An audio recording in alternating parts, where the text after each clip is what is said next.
आज मैं शेयर करने वाली हूँ बीएड सेकेंड ईयर की क्लास, जो कि है बीएड के सेकेंड पेपर पे जेंडर, स्कूल एंड सोसाइटी। इसका मोस्ट इंपॉर्टेंट टॉपिक है जिस पे आज की क्लास होने वाली है। सो स्टार्ट कर देते हैं इस क्लास को। आई होप आपके लिए ये क्लास यूजफुल रहेगी। सो आज का टॉपिक है जेंडर इनइक्वालिटी, यानी कि लैंगिक असमानता जो होती है, लाइक जो जेंडर्स में भेदभाव किया जाता है वो क्या होती है। और उस पर एक टाइप के आपका लॉन्ग क्वेश्चन आता है, लॉन्ग एंड शॉर्ट, इससे दोनों क्वेश्चन आते हैं, जिसमें जो भी पॉइंट्स है वो आपको आज की क्लास में मिल जाएंगे। ये अगर पीडीएफ में आपको बुक डाउनलोड करनी है तो कंप्लीट वो भी मिल जाएगी, वीडियो का डिस्क्रिप्शन चेकआउट कर लेना। सो फर्स्टली, जेंडर के आधार पर भेदभावों का इतिहास पुराना है, यानी कि पुराने टाइम से ही कहीं ना कहीं गर्ल्स एंड बॉयज में भेदभाव होता आ रहा है। और हमारे समाज में पुरुष प्रधानता की जड़ें इतनी गहरी हैं कि जेंडर असमानता खान पान से लेकर शिक्षा आदि प्रत्येक क्षेत्र में व्याप्त है।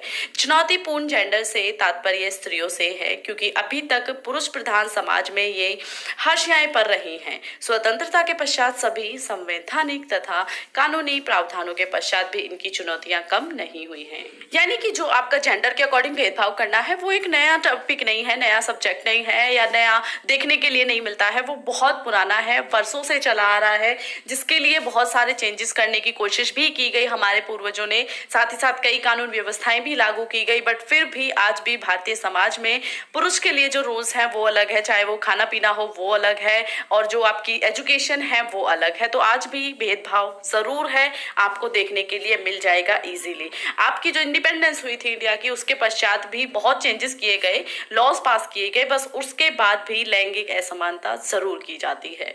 ठीक है, जेंडर से तात्पर्य बालक या बालिका अथवा स्त्री या पुरुष होने का निर्दिष्टीकरण है ना, जो मैं आपको पहले बता चुकी हूँ, गर्ल्स एंड बॉयज का।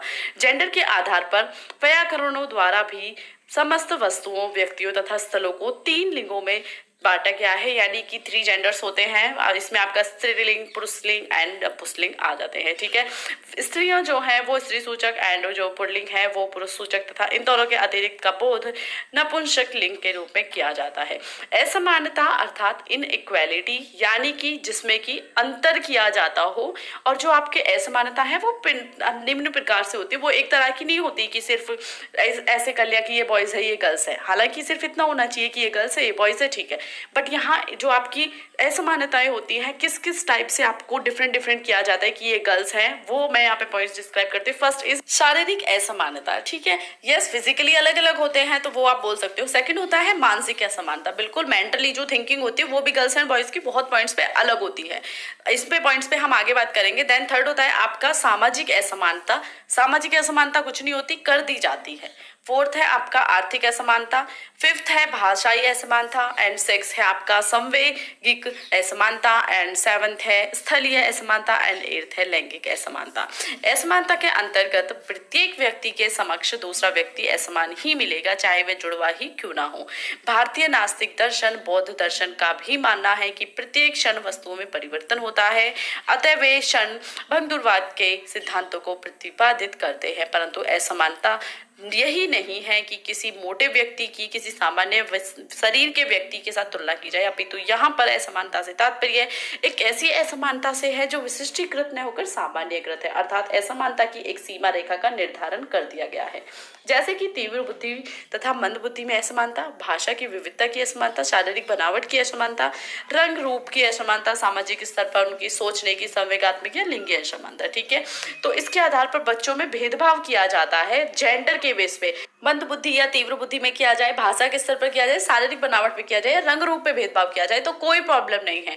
बट अगर भेदभाव जेंडर को लेके किया जाता है तो वो बहुत ज्यादा गलत है, और उसमें कौन कौन से पॉइंट्स आते हैं वो हम यहाँ पे डिस्क्राइब करने वाले हैं। आप एक बार क्लासेस देख लो। बीएड इतना हार्ड सब्जेक्ट नहीं है जिसके लिए आपको नोट्स बनाने की जरूरत है। मैं कहती हूँ मेरी क्लासेस देख लो और पीडीएफ में बुक डाउनलोड कर लो, क्योंकि मटेरियल तो आपको चाहिए जहां से आपको पढ़ना है, और एक बार पढ़ लो, आपको जरूरत ही नहीं पड़ेगी कुछ और करने की। यार बीएड है, आप टीचर बनने जा रहे हो, आप में खुद में उतनी आपकी थिंकिंग है कि आप उसे एक बार, आपको क्या देखना होता है बीएड में, सिर्फ ये देखना होता है कि एग्जैक्टली हमें यहाँ पे लिखना क्या है, फिर उसमें लिख तो आप खुद भी देते हो।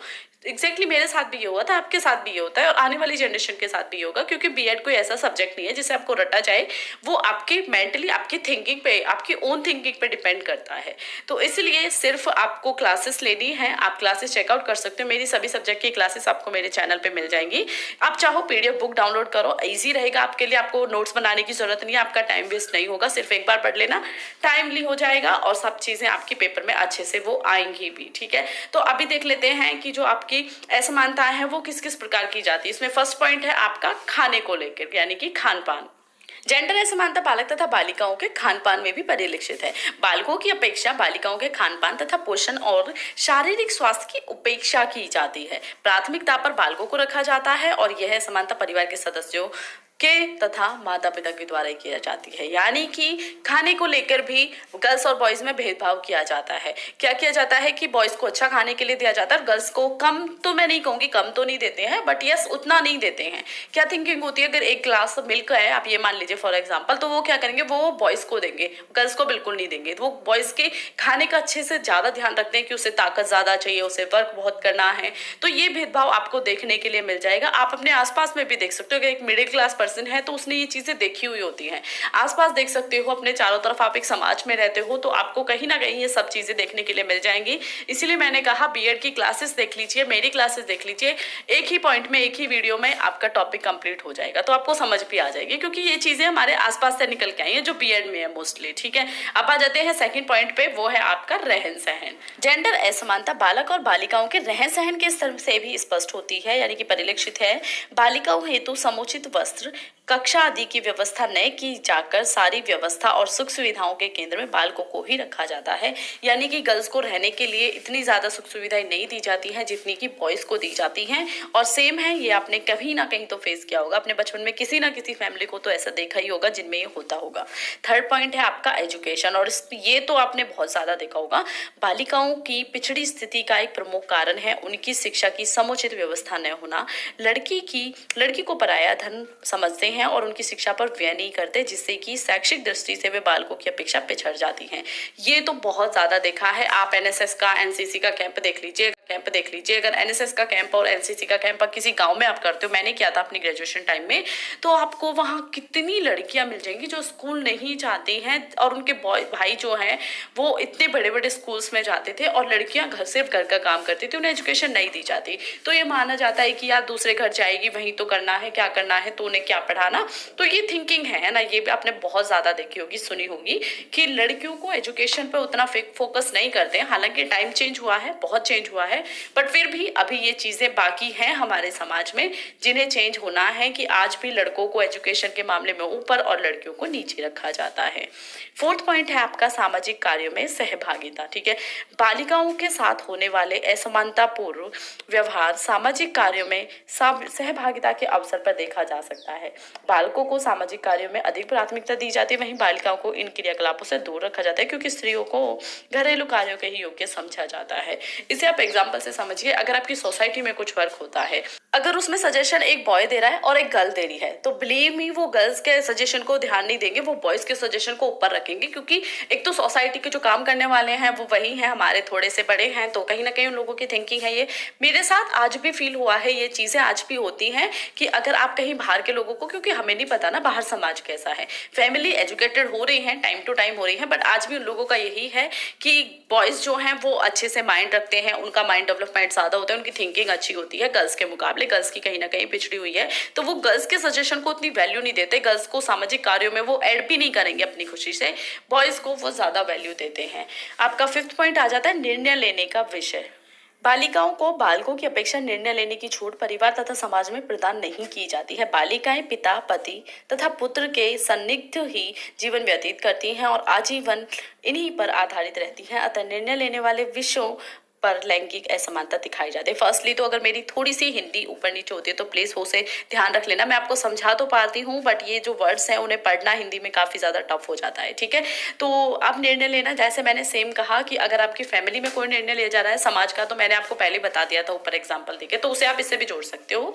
तो अगर कोई फैसला लेने की बात है तो गर्ल्स को उसमें वैल्यू नहीं दी जाती है, चाहे आप किसी की वाइफ हो, चाहे आप किसी की बेटी हो, चाहे आप किसी की माँ हो, वहां बेटों को, लड़कों को ज्यादा वैल्यू दी जाती है। बेटों से मतलब लड़कों को, उसकी फैमिली में जो भी बॉयज हैं उनको वैल्यू ज्यादा दी जाती है। यानी कि ये कह दिया जाता है जो उसका फैसला होगा वही हमारा अंतिम फैसला होगा। तो ऐसा निर्णय लेने की भी जो छूट है वो गर्ल्स को नहीं दी जाती। 6 है आपका जिम्मेदारियों के वितरण में। बालिकाएं चाहे कितनी भी योग्य क्यों ना हो, परंतु उन्हें बाह्य और महत्वपूर्ण जिम्मेदारी प्रदान नहीं की जाती, क्योंकि यह धारणा है कि पुरुष ही जिम्मेदारियां विशेषतः घर से बाहर का जो कार्य है वो अच्छी तरह कर सकते हैं। और इस प्रकार जिम्मेदारियों के वितरण में भी हमें लिंग यानी कि जेंडर असमानता देखने के लिए मिल जाती है। सेम जो आपकी जिम्मेदारी है वो भी वो गर्ल्स को नहीं दी जाके बॉयज को दी जाती है। स्पेशली घर से बाहर का कुछ काम होता है तो क्या देखने के लिए मिलता है, तू रहने दे, तेरा भाई कर लेगा या तेरे पापा कर लेंगे, या कोई भी लड़कों के लिए। तो आपकी जो जिम्मेदारी है उस पर भी आपको इजीली देखने के लिए मिल जाएगा कि असमानता हो रही है। 7 पॉइंट इज आर्थिक सुरक्षा तथा अधिकारों में। बालिकाओं को आर्थिक सुरक्षा और अधिकारों में भी असमानता व्यवहार का सामना करना पड़ता है। पितृसत्ता भारतीय व्यवस्थाओं में स्त्रियों को पिता तथा ससुर दोनों ही स्थानों पर आर्थिक संपत्ति का अधिकार प्रदान नहीं किया जाता। भले ही उत्तराधिकार अधिनियम द्वारा प्रावधान किया गया हो, परंतु वास्तविक स्थिति तो यही है कि वे सदैव अपने अधिकारों और आर्थिक हितों के लिए पुरुषों पर निर्भर रहते हैं। ऐसी स्थिति में असमानता आपको देखने के लिए मिलती है। आर्थिक सुरक्षा इन द सेंस क्या होता है कि जो आपके पेरेंट्स हैं, है ना, उनकी जो भी आप बोल सकते हो जमा पूंजी है, उनकी लाइफस्टाइल की जो भी है, तो उसमें बॉयज को दिया जाता है कि लड़के की है लड़की की नहीं है। वो आप किसी से भी लगा सकते हो, जमीन हो या उनका घर हो, कुछ भी, लाइक पार्टिसिपेट गर्ल्स में नहीं किया जाता। और सेम ससुर के साथ भी ऐसा होता है कि वो भी बेटे को और वो भी बेटे को, तो गर्ल्स को कहीं भी एक ऐसी आर्थिक मजबूती नहीं मिलती है, अधिकार नहीं मिलता है जो कि सिर्फ उसका हो। आपका लास्ट पॉइंट है यहाँ पे धार्मिक कार्यों में। धार्मिक क्रियाकलापों में पुत्रों के द्वारा ही उनका संपादन किया जाता है। बालिकाएं इस दृष्टि से भी असमानता व्यवहार को सहन करती हैं, चाहे वो पिंडदान हो, मुखाग्नि हो या श्राद्ध, नरक से मुक्ति इत्यादि दिलाने में पुत्रों को ही महत्व दिया जाता है। आपने देखा होगा कि अभी तो श्राद्ध भी चल रहे हैं, तो श्राद्ध का क्या किया जाता है कि गर्ल्स नहीं करती, उसे बॉयज करते हैं। तो वो कहीं ना कहीं सेम आपको कहीं ना कहीं असमानता देखने के लिए मिली जाती है। इस प्रकार जो जेंडर असमानता से तात्पर्य है वो ऐसी जेंडर से है जिनको आज भी समानता और स्वतंत्रता का अधिकार प्राप्त नहीं है और उनके साथ दोयम दर्जे का व्यवहार किया जा रहा है। सो आई होप ये वीडियो आप सबके लिए यूजफुल रही होगी एंड आपका जो टॉपिक है वो क्लियर हो गया होगा। अभी आपको इसके नोट्स बनाने की कोई जरूरत नहीं है, पीडीएफ बुक डाउनलोड कर सकते हो। बहुत गाइस कुछ लोगों के सवाल थे कि मैम हमें पीडीएफ बुक प्लीज़ प्रोवाइड कीजिए। मैं आपको पीडीएफ बुक ज़रूर लिंक दूंगी डिस्क्रिप्शन में। और आप लोग को अगर वीडियोस अच्छी लगती है तो प्लीज़ मेरे चैनल को शेयर कीजिए और सब्सक्राइब कीजिए मेरे चैनल को। Thank you for watching.